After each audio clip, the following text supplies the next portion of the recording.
Hi, and welcome to another of Spite Incorporated with your host, Mace Flaw. Hopefully this goes better than the last episode, which you will never hear. It's been 2 weeks since I posted anything.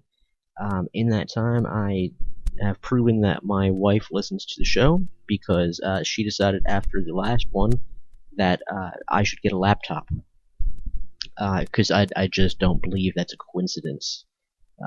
Not complaining. Got myself a new laptop. The problem with laptop is it's not the audio recording powerhouse that the desktop was. So I kind of knew that the microphone built in was not going to sound as good as my normal mic, but it would be better than the telephone, and it would be convenient because it's or my cell phone, because it would be right there in front of me. And yeah, I was wrong. See, this is why you should test your equipment. It turns out that the entire time it sounded like there was a small woodland creature giving birth next to me.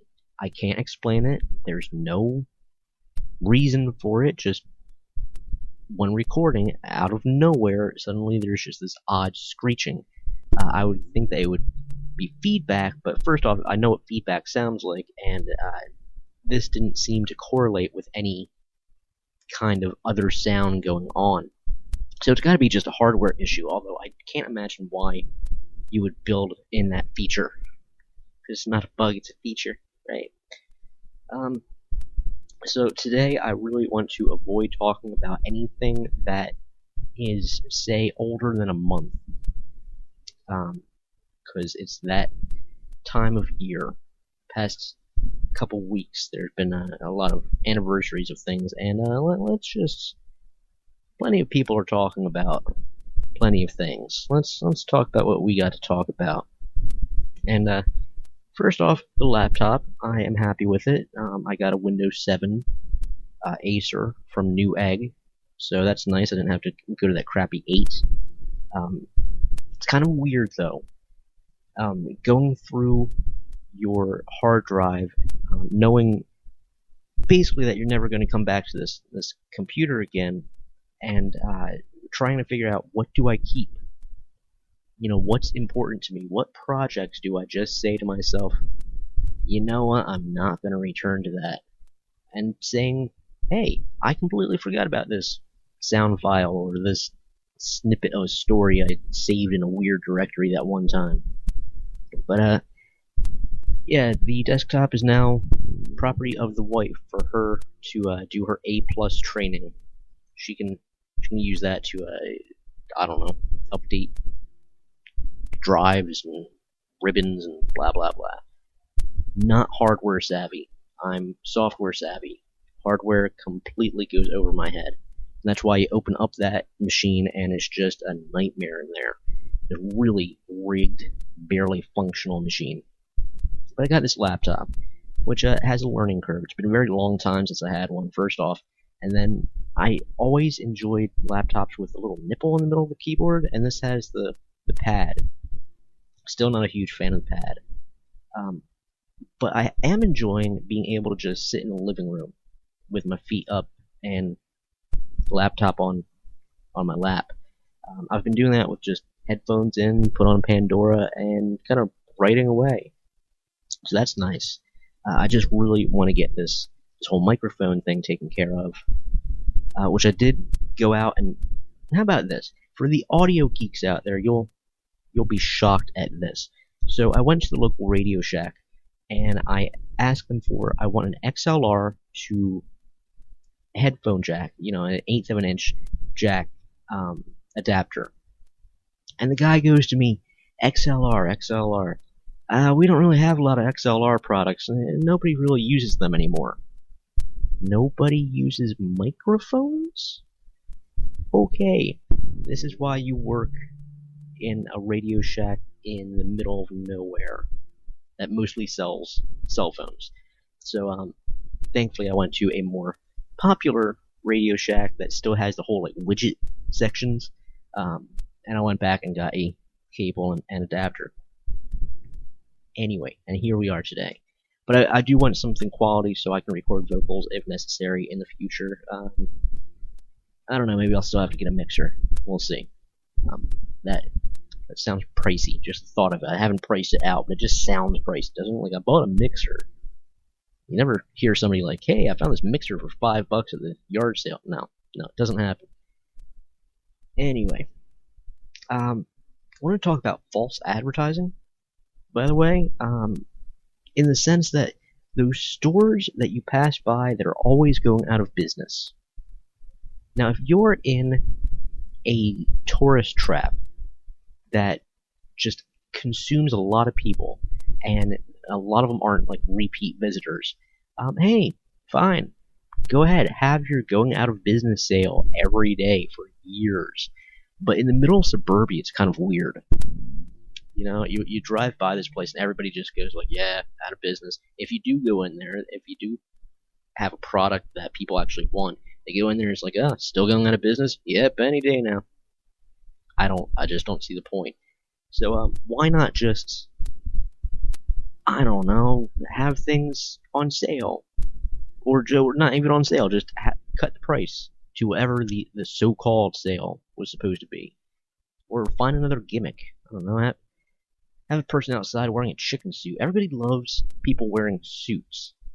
They open a Rita's in town, which they used to have Rita's that shut down for like a year. Like a mom and pop place took it over, and then that was replaced with a Rita's. I don't get it. I mean, I like Rita's, but come on.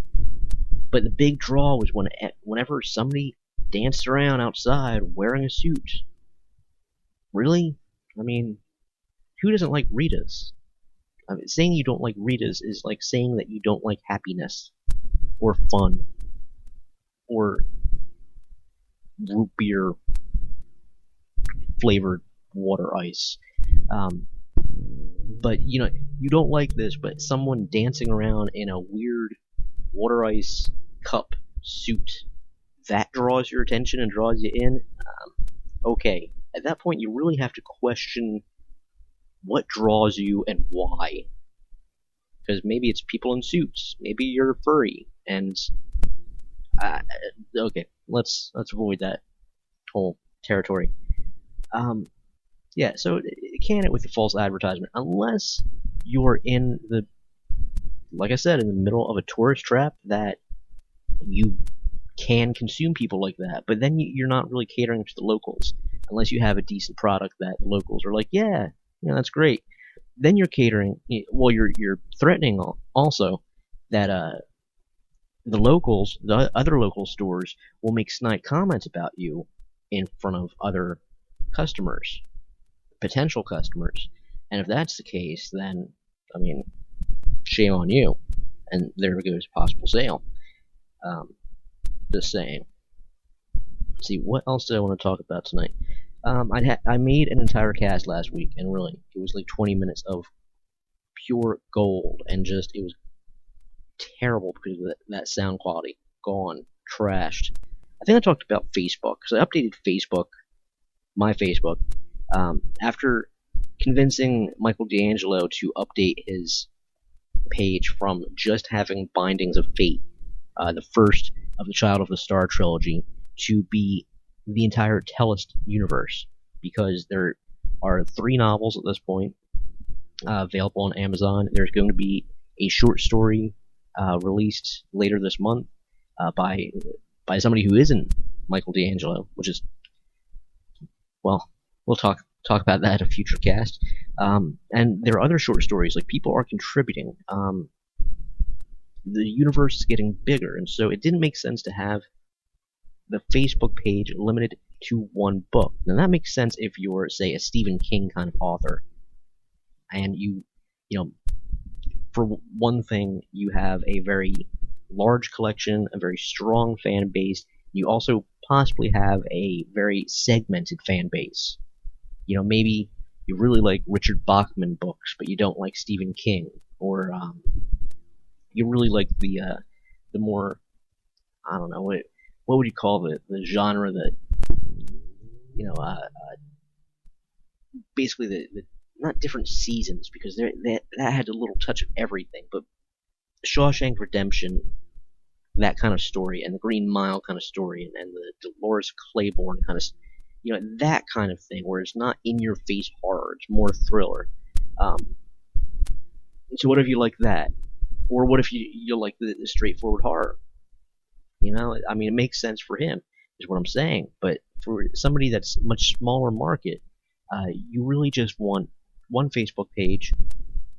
And in D'Angelo's case, he picked it as the universe, which makes sense, because he's trying to build a universe and get people to come in, make a whole treasure trove of fan art and fan short stories and fan fiction, etc., etc. Me, I'm not trying to do that. My stories are based in Levittown. They're based in reality. There's really no universe to build from. It's supposed to be kind of the horrors of suburbia and reality. Of course, fictionalized a bit, but it's you don't have a whole bunch of fairies running around or goblins or well, maybe you do. I am still tempted every once in a while to just bend my stories into urban fantasy and throw in an elf, which it's like I used to say, ninjas. Spice up any tale you're telling by just randomly throwing in a ninja. It doesn't have to play an active role. Just you're talking and yeah. So I was passing by this ninja and I saw the cutest shoes in Macy's. See, didn't even notice. It's the subtle touch spices up the story.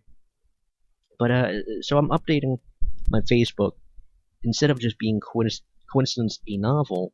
I'm updating it to me, to Nace Flaw. And the weird thing is, of course, I have my personal Facebook account, and at first I just made it Nace Flaw, and so then I got really confused. That kind of made who am I posting as?